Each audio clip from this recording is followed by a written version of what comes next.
नदी में बड़े बड़े बुलबुले देखकर दोनों में से एक शराबी, जिसका नाम अजीत था, बोला, यार अभी 2 पैग पिए हैं, मुझे नशा कुछ ज्यादा ही हो गया है। दूसरा शराबी, जिसका नाम रवि था, बोला, क्यों, क्या हुआ? अरे मुझे नदी में बड़े बड़े आदमी जितने बड़े बड़े बुलबुले दिखाई दे रहे हैं।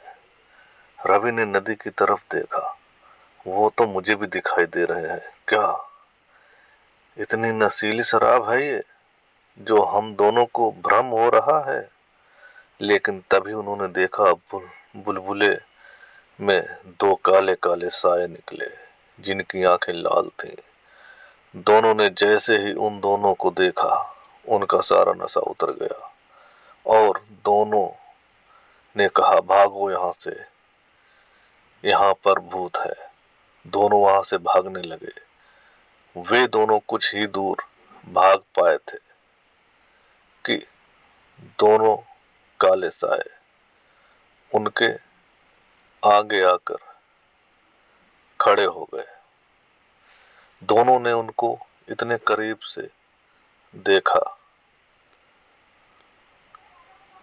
तो वो दोनों बेहोश हो गए।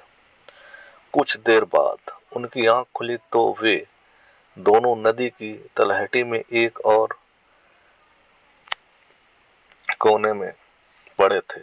वहां वे दोनों अकेले थे। उनको होश तो आ गया था, लेकिन दोनों को ये लग रहा था कि काश मैं बेहोश ही रहता, क्योंकि जिस स्थान पर वे थे उनको वो स्थान काफी डरावना लग रहा था।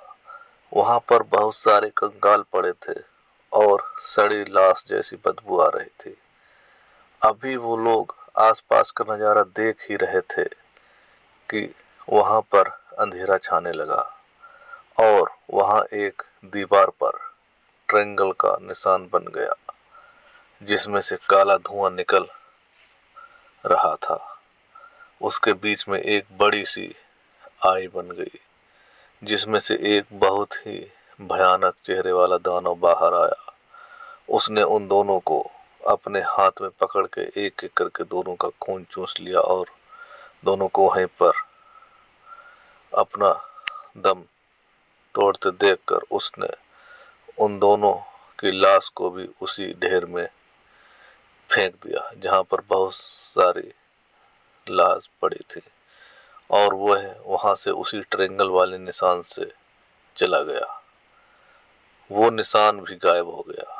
उसके कुछ समय बाद दोनों काले साए वहां पर आए और दोनों बोले, आज हमारे आका हमसे खुश हुए हैं।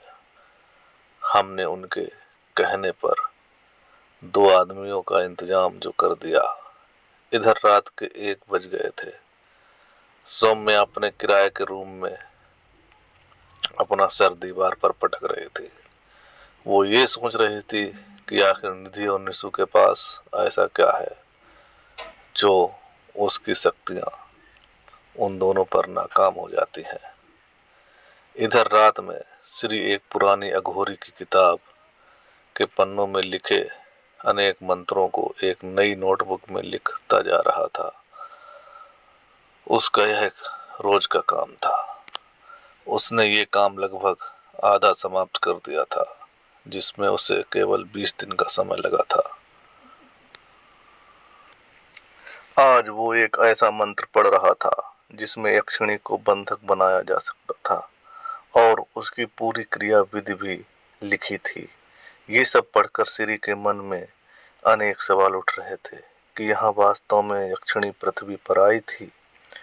जो कहानी उसने अपने बाबा से सुनी थी, क्या सच है? श्री ने उस मंत्र के साथ की सारी क्रिया पढ़ ली थी और उसमें कुछ चीजों की आवश्यकता होती थी, जैसे लाल रंग का सिंदूर, एक उल्लू का पंख और बिल्ली के बाल और एक काला कपड़ा।